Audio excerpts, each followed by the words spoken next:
What's going on, guys? Michael reacting to dramatic time-lapse shows Hurricane Matthew. Now, I know some stuff about Hurricane Matthew killed like over 300 people or so. I actually don't know how much, but I know it's probably in the hundreds. It's all over Florida, even where popular most live. And yes, there's going to be a clown sighting reaction for season 1 today. Let the begin. Whoa, that's a lot of water.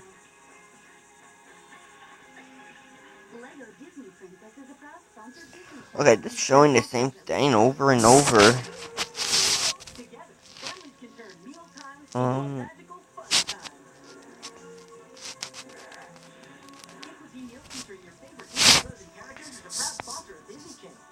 Like, who would record this? Who would record this guy? I wouldn't record it because it could get hot. Hurricane Matthew is a big, ginormous hurricane, guys. If you didn't know, if you don't know about Hurricane Matthew, but just might just be watching this video because it's just showing water. Oh yeah. God, gave me a lot of reactions, guys.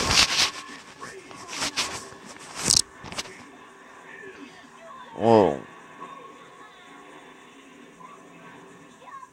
Why does it have to be in Florida, not Canada? Oh, you can see some water down in the bottom, too.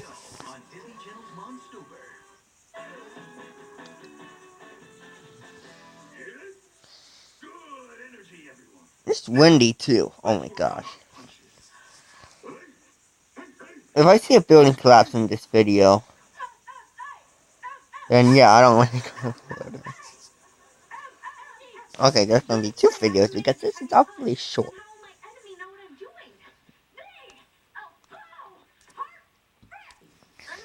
Okay, now I'm watching Hurricane Matthew. Florida gets what was it? Hurricane Matthew. Florida get harmed by Sate. Okay, let this tape begin again. Now, Florida is taking a beating from Hurricane Matthew. Yeah, the Category 3 storm barreling up the East Coast. And Good Day's Caitlin Pratt is here with a look at those conditions right now. Caitlin, good morning. Conditions that are changing by the hour. Good morning to you both. Hundreds of thousands of people in Florida waking up this morning without power. That is, if they windy and rainy over there. This is Cocoa Beach, Florida. Wild winds just whipping the palms there. The driving rain blown by gusts. You can see street signs swinging back and forth. And take a look at that. A transformer blowing up in the dark sky. This is something playing out across the coast this morning. The U.S. National Hurricane Center says winds up to 120 miles per hour have been reported. This is Jupiter, where high winds force news crews from our sister station to leave and escape the danger. Rising waters, storm surge, a big worry here. Storm surge.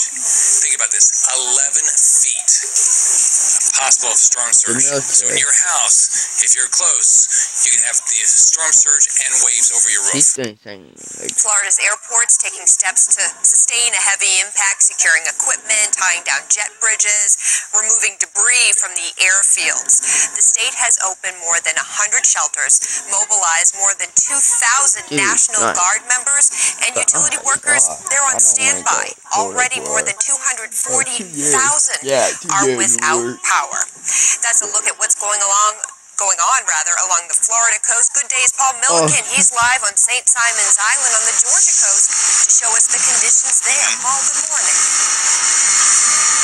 Yeah, good morning to you, Caitlin. So it's getting worse out here as we expect. You know, we've got a ways to go here, but we've got more rain, more wind, and now the surf is really picking up too. So we've moved a bit closer to the rocks here, and I know it's still fairly dark, so it's going to be tough for you to see. But we do have waves crashing up against the rocks here. You really feel that surf is churning up. And again, this is only the beginning. We've still got many hours of this to go. You can probably tell right now too, boy, the wind is really gusting, and it drives that rain. It is so uncomfortable. As you mentioned, we are on St. Simon's Island. This is in Glenn County. This is one of those 6 coastal counties.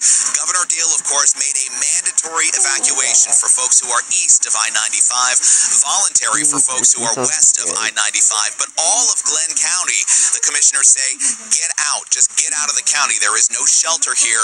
And once we start to hit tropical storm force conditions, which I can't imagine is that far away at this point because things are really picking up, the island will essentially shut down. Emergency personnel will leave. And so the word is this: if you choose to stay behind, you will truly be here on your own. And of course, county officials say they don't want anyone left here. Now, the good news is, as we drove in, businesses all along the stretch here. Let me talk to my coast workers. That's my dad. He told me Hurricane Matthew is the biggest hurricane in the world. Second office, best, guess Nicole. Now that's the only hurricane sighting I ever saw in my life. Because I live in a small state, like far away from an ocean or rivers. Well, oceans anyways. Did you just call me money? Of course not. A million? A million? Money? You guys ordered 37 pounds of salami? That's actually not for lunch. It's for a dare I have to do. You're gonna eat 37 pounds of salami? That would be crazy. I'm gonna get pummeled by them. Salami team! Go! I'm an artist! Okay, so yeah, I might have to do some research, guys. For the show on Disney Channel. Okay, the Great Cufiston Hurricane of 1900 was the deadliest hurricane to ever hit the United States and caused between 8,000 and 12,000, 2,000 deaths, and the storm reached to the Texas coast south of Cufiston on September 8th as a Category 4 hurricane with a storm surge of 8 feet to 15 feet. Man, that's a lot of people died. Whoa. Now, let's see how many people died from Hurricane Matthew.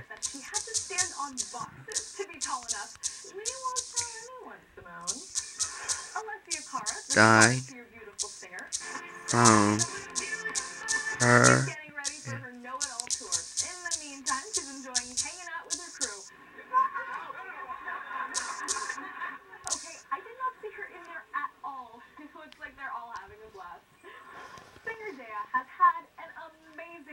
She's been performing concerts all over and released her music video for Sit Still Look Pretty. She seems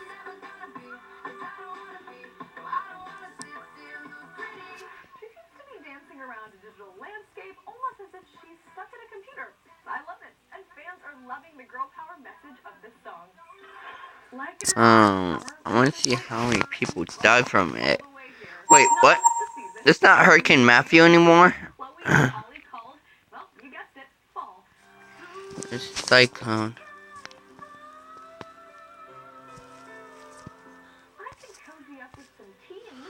Okay, let me pause it until I find out how many people died. Okay, I found something about it. So, the state-by-state death toll so far is North Carolina 8 deaths, Georgia 4 deaths, Florida 6 deaths, and South Carolina 1 death. So 8, 9, 10, 11, 12, 13, 14, 15, 16, 17, 18, 19 people died from Hurricane Matthew. And now it's Cyclone Matthew. Because look, it says it's been downgraded. Wait, it's always up on the top, guys. Hurricane Matthew is no longer a hurricane. It's been downgraded to a post-tropical cyclone around 5 a.m. ET on Sunday as it made an eastward turn. See, it's not a cyclone hurricane now. Now let me go back to that video we were watching. Okay, I'm back, guys. Back to the video. And let's go back into the tape. Are totally boarded up. The pier is boarded up as well, so nobody's getting out there.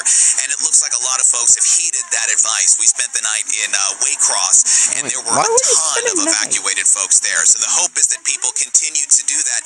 If you have friends and family that are in this area, maybe they're on Jekyll Island or here on St. Simon's or Sea Island, tell them to leave. Get out now while they can, because it is rapidly getting worse and worse. And remember, these areas are connected by a series of bridges and causeways, and if those wash out or if they are wind damaged, you will be stranded here. And trust us, we are in the Fox 5 Storm Chaser. We are mobile, so as soon as we need to, we will get over those bridges too and get back to safety. But until then, we will bring you live reports from here along the water on St. Simon's Island. I'm Paul Milliken for Good Day Atlanta. Looks like they're very here down there in St. Simon's Island. Paul, thank you. Now, Governor Deal says the National Guard is ready to go, prepared to help the communities that are in the storm's path. The main threat for the Georgia coast begins tonight. Good day, Mark Teichner joins us live from the state capitol with more on the emergency response preparation. Mark, good morning.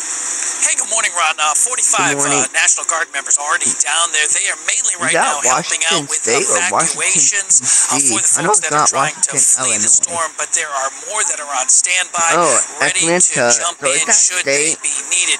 Let's take a look at some video that we shot for you during the overnight hours of the state's Special Operations Center. This is the nerve center of where all of the state's efforts are being coordinated out of. That center has been operational 24/7 ever since Monday, and the state thinks it's in pretty good shape, at least as prepared as they can be as they wait for the storm to come. Did get a little bit of assistance from the federal government. That's because President Obama has now declared Georgia a national disaster area. That will open up potential resources from the federal government should they be needed. But at this point, they've been working hard, laying those preparation plans. We're going to have to wait and see if those plans are enough once the storm hits. We're reporting live from the state capitol in downtown. Oh my god. Good day, Atlanta. Back to you guys in the studio. Right, Mark, thank you very much. We'll check back in with you in just a minute. That probably means you're going to Washington. So I hope you all enjoyed this video. If you did, please leave a like, subscribe. Michael reacts.